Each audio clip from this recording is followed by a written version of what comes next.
My name is Unit 47, but my friends call me Leo. I am a robot. I live in a small workshop behind a big city theater. The theater is old and beautiful. Every night, people come to watch plays. They laugh. They cry. They clap their hands. I watch from the window. I want to stand on that stage. I want the bright lights on my face. I want people to clap for me. But there is one problem.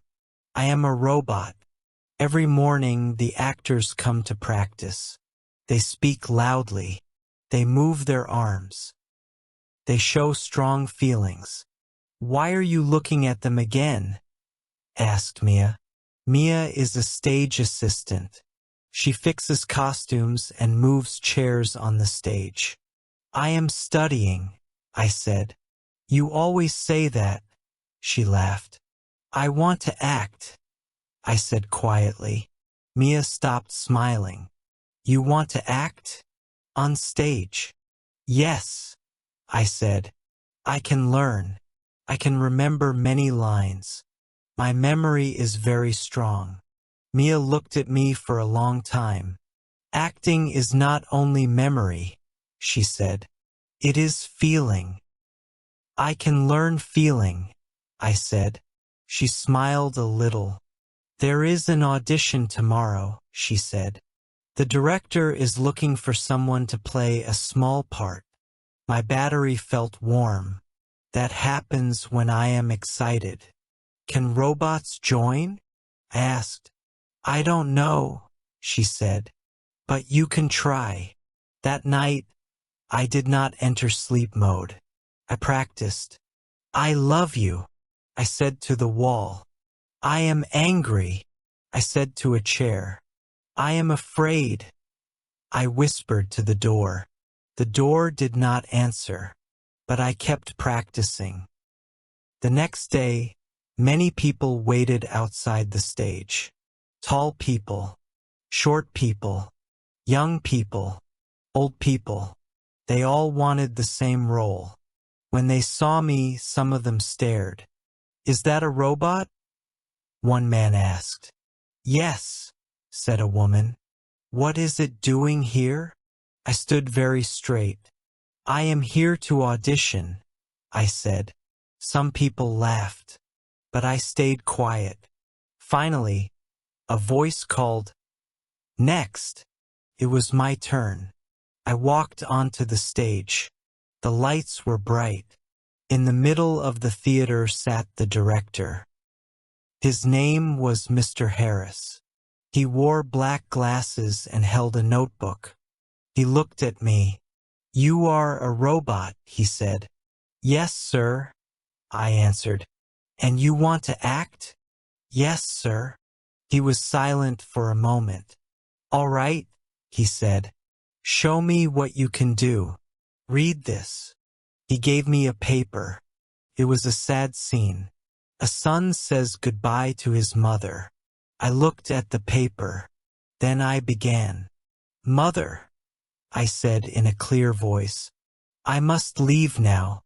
I will miss you very much. My voice was smooth, perfect. Do not cry, I continued. I will return soon. I did not move. I did not change my face. I only spoke the words. When I finished, the theater was quiet. Mr. Harris closed his notebook. You remember the lines very well, he said. Thank you, sir. But I do not feel anything, he said. I did not understand. I said the correct words, I replied. Yes, he said. But your eyes are empty. Your voice does not change. You do not move. Acting is not only correct words. He stood up. I am sorry. You are not ready. The word sorry entered my system. Felt heavy. Thank you for the opportunity, I said. I walked off the stage. Outside, the other actors did not laugh this time. But they did not speak to me either. That night, I sat alone in the workshop. Mia came in. "I heard," she said softly. "Yes," I replied. "I failed." She sat next to me. "Do you know why?" she asked. "Yes, my eyes are empty." She smiled a little. "Not exactly. You do not show feeling." "I do not have feelings," I said. She looked at me carefully. "Are you sure?" "I am a machine. Machines do not stay awake all night to practice," she said. I thought about that. When he said I was not ready, I said slowly, "My chest felt tight." "That is disappointment," she said. "When people laughed, my system felt hot." "That is embarrassment." "And when you told me about the audition, my battery felt warm." "That is excitement," she said. I was quiet. "So, I do have feelings?" I asked. "You do," she said. "You just don't understand them yet." "How can I learn?" I asked. She stood up. "Come with me." For the next week, Mia took me outside the theater. We went to the park. We watched children play. One child fell down. He cried loudly. His mother ran to him and held him. "Look at his face," Mia said. "What do you see?" "His eyebrows move down," I said. "His mouth is open." "Yes, that is pain." Later, we saw two friends meet after a long time. They ran toward each other and laughed. "They are happy," I said. "How do you know?" "They smile. Their eyes are bright. Their voices are loud." "Good," she said. We watched many people. An old man feeding birds. A woman reading a letter and crying. A boy looking nervous before a school test. Each time, Mia asked me, "What do you see? What do you hear? What do you feel?" Slowly, I began to understand.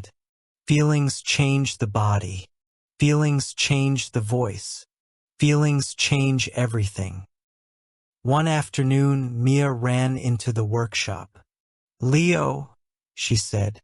"Good news." I turned my head quickly. "What happened?"